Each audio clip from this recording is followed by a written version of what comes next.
අද මම ඔයාලට කියන්න යන්නේ ශ්‍රී ලංකාවේ තියෙන අදටත් සම්පූර්ණයෙන්ම විසඳා ගන්න බැරි අභිරහස් ස්ථානයක් පිළිබඳවයි.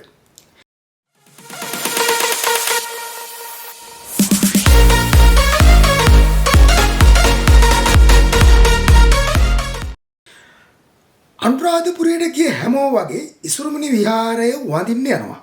ඒකට අල්ලපු පැත්තේ තියෙන රන්මසු උයන බලන්න යන්නේ කීයෙන් කී දෙනාද? හැබැයි ඒ රන්මසු උයන ඇතුලේ තියෙන එක ගල් කැටයමක් නිසා අදටත් ලෝකේ විවිධ රටවල පර්යේෂකයන්, ඉතිහාසඥයන්, පුරාවිද්‍යාඥයන් වගේම පිටසක්වල ජීවීන් ගැන උනන්දුවක් තියෙන අයත් මේ ස්ථානය ගැන කතා කරනවා. ඒ ගල් කැටම තමයි සක්වල චක්‍රය. මුලින්ම රන්මසු උයන ගැන ටිකක් බලමු. අද අපිට පේන විදිහට මේක සාමාන්‍ය උද්‍යානයක් වගේ පේනවා. ඒත් අතීතයේදී මේක අනුරාධපුර රාජධානියේ රජවරුන් සහ රාජකීය පවුල විවේකගත් විනෝද උන ස්වභාවික පරිසරය විඳපු රාජකීය උද්‍යානයක් කියලා සැලකෙනවා. ජනප්‍රවාද වලට අනුව සාලිය කුමාරයා සහ අශෝකමාලාගේ ආදර කතාවටත් මේ ස්ථානය සම්බන්ධයි කියලා කියනවා.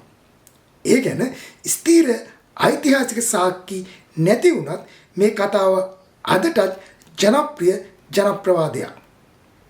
හැබැයි රන්මසු උයනේ ඇත්තම පුදුමය තියෙන්නේ ඒකේ ඉදිකිරීම් වලයි. ගල් කණු කපලා හදපු පොකුණු ජලය ගලාගෙන යන මාර්ග, ගල් ආසන සහ ජල පාලන ක්‍රම දිහා බැලුවම මීට අවුරුදු දහස් ගණනකට කලින් මෙච්චර දියුණු තාක්ෂණයක් කොහොමද කියලා හිතෙනවා. පර්යේෂකයන්ගේ අදහස අනුව තිසාවැවෙන් ආපු ජලය විවිධ ගල් මාර්ග ඔස්සේ මෙතනට ගෙනල්ලා ස්වභාවිකව සිසිලස ඇති වෙන විදිහට මේ උද්‍යානය සැලසුම් කරලා තිබුණා වෙන්න පුළුවන්.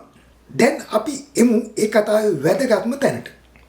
රන්මසු උයනේ එක් ගල් පර්වතයක අඩි 6කට ආසන්න විස්කම්බයක් තියෙන රවුම් හැඩේ කැටයමක් අදටත් දකින්න පුළුවන්.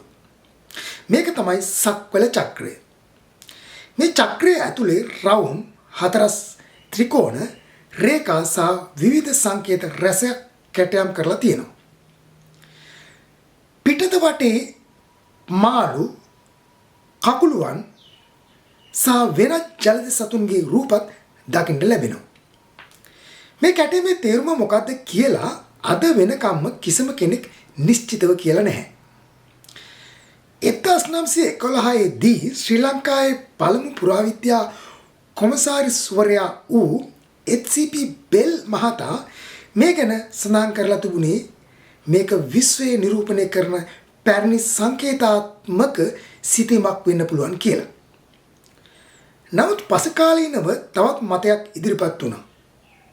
ලෝකයේ සමහර වැඩසටහන් සහ සමහර පර්යේෂකයන් කියන්නේ මේක සාමාන්‍ය සිතීමක් නෙවෙයි.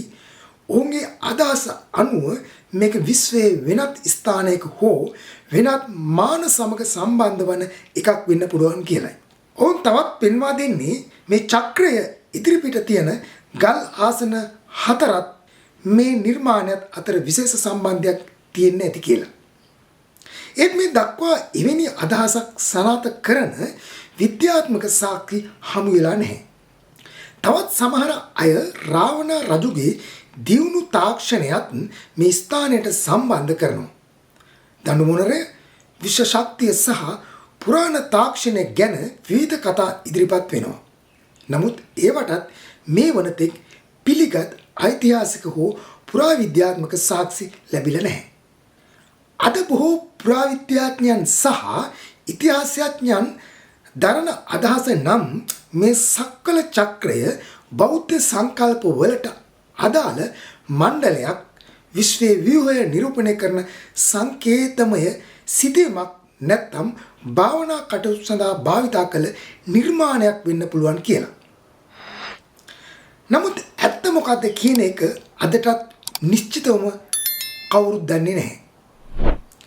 ඒ නිසාම රන්මසු උයනේ සක්වල චක්‍රය අදටත් ශ්‍රී ලංකාවේ තිබෙන අභිරහස්ම පුරාවිද්‍යාත්මක නිර්මාණවලින් එකක් විදිහට සැලකෙනවා.